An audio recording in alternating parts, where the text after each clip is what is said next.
Saw this earlier today from Joseph Duarte in the wake of the Reggie Chaney death that Houston coach Kelvin Sampson canceled a scheduled appearance on Wednesday at the Toyota Center promoting the upcoming, well, it will be later on in December, Houston College Basketball Showcase. Joseph Duarte from the Houston Chronicle has been reporting on this, among other things as well, and he joins us on 365 Sports with Craig and also David Smoak. Joseph, I got a feeling that this hit everybody like you would imagine, like a concrete wall.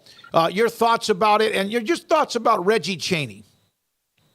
You're right. It was like a sledgehammer. This was a program that very tight-knit.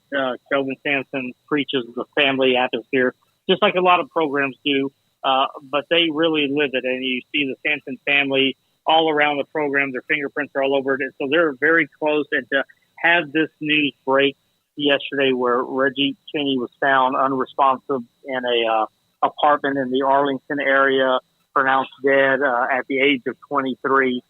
It's hit this program immensely to the point where Kelvin Sampson needed some time to process before he even issued a statement. They had just gotten back from Australia about a week ago. So to have something like this happen to a player who was such a big part of some of the most successful teams that they've had in the last 30 years, a young man who was about to begin his professional career overseas in Greece, and just an overall good guy. I know in the media we talk to so many guys and ladies, and you get to know people, and sometimes they do the interviews just to do it. It's part of being an athlete. But Reggie Chaney was as consummate of a pro as you could get for someone in college. Always had a smile on his face, and he was, as you see the tributes that are pouring in, the one word that keeps coming up is solid. And this is a guy that was a winner.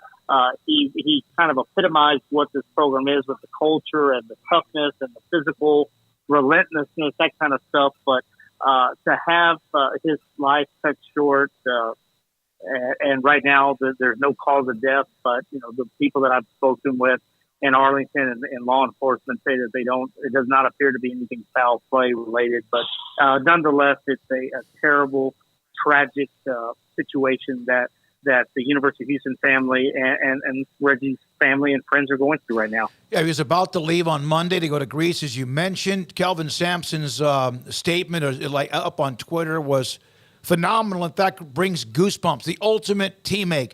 He was the identity of Cougar basketball's culture, a winner.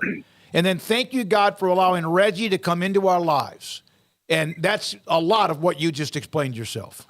For senior day back in March, the announcer at the Fertitta Center, when he introduced him, his words were, "Nobody who's a Cougar can claim to be tougher than Reggie Chaney," and that's sort of what he was. He was that guy in the front court, and he, people don't realize that he played in 100 and I believe those 60 something games in his career, about 120 something at Houston. And he played hurt a lot of the times. I remember there was one summer where he had 2 surgeries on his hand because he had essentially broken his knuckles. But then you see the picture of him at graduation with Kelvin Sampson, and Reggie sticks out that same hand, and he's got these 4 gigantic championship rings on that same knuckle. And you're thinking, okay, that just shows you what this kid went through and how he wasn't going to miss it. And, the lasting image I'll have, we were in the locker room in Kansas City when they got knocked out in the Sweet 16 a few months ago.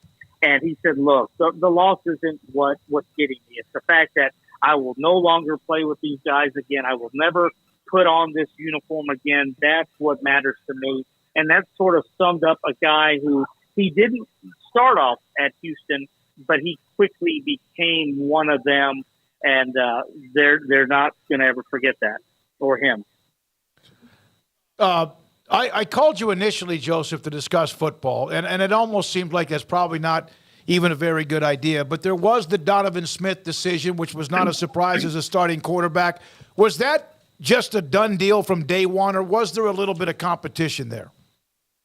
I think back to Major Applewhite's first year, and, they had a guy named De'Aaron King, who everybody knew he was the starter, but they go through the process. They want that edge to stay there through the spring, early in camp. They say competition breeds, the success part of it, and they don't want anyone to feel like the job's theirs and you can sort of coach. Not that Donovan Smith was going to do that, but I think Dana's idea was to go through the spring, give Lucas Coley a chance to show where he's at, and maybe a week or two into the camp is when I think they finally realized, we've got our guy. Let's go ahead and make this announcement. Dana wasn't originally going to make an announcement until the week of the opener, but something must have changed to the point where he's like, look, our team knows it, we know it. Why don't we let everybody else know it? But no, to answer your question, there was a reason they went out and got him in the transfer portal. He was the guy to replace Clayton Tune, and luckily for Houston, it worked out that way because sometimes, it doesn't work out. But they got their guy, and they're comfortable with it. But they also know that they got to have a number two ready because there have been times recently where Houston has needed that number two. And if you look at, I believe there's a stat out there, only Houston and UTSA with Frank Harris, those were the only two FBS schools last year to go the entire season with the same starting quarterback for every game. Joseph, we've talked so much about the hype of, just joining the Big 12 this first season. We've heard from Dana Holgorsen. He thinks they're going to be better than people expect. But what would you say, just boiling it down, is kind of the majority, Houston fan opinion on what they're expecting from the program this season? That's a good question because 1 minute it's hot and the next minute it's cold and, the excitement's there. Now, this is something they've waited for as a fan base, and they're completely behind the program. But there's always that eye that's, I'll take a Chris Pesman line from your show last week, that side eye, that he mentioned. There's always that level of skepticism about, okay, what is this program going to be like? And overall, the feeling is that if they could get to that 6 wins, that they could get to a bowl game, that's success. That will be a step in the right direction. Can they do that? I'm looking at it, and I think between 4 and 6 wins is where, many have projected them. But I think for them to get to that, you got to get off to a good start. You have to be, 3-1 after that non-conference schedule in TCU. And then you gotta get something out of your defense. You got to be able to show an improvement in that area. Yeah, even their non-conference games could be sticky because we know with Jeff Traylor and UTSA, they've had a great, like a mini series with UTSA and Houston anyway.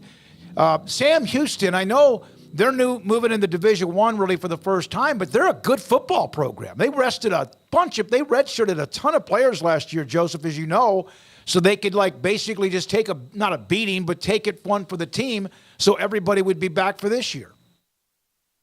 No, you're right. And, they're looking at the schedule and they're not going to speak up on anybody. I remember having a conversation with somebody in Houston where, in the American, at least you had one game here and there that was, a layup, so to speak.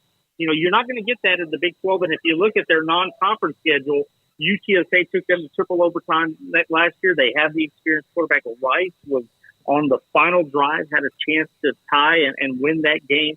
And then, like you mentioned, Sam Houston is a school that, from an FCS pedigree, they have been among the best in the country. And Stacey Keller has done a great job there. And before him, whether it was Willie Fritz, and I remember going back to Ron Randleman's days, that's a program that, you look at it on paper, you think Houston should win. It's at home, but you got to watch those games because if they're not a trap game, you also go into the heart of your schedule. Right after that, you have Texas Tech and a couple of others, and you can't be banged up. You can't afford some big injuries. So there's a lot on the line for Houston throughout every game this season. But that first month is by no means going to be an easy stretch for them.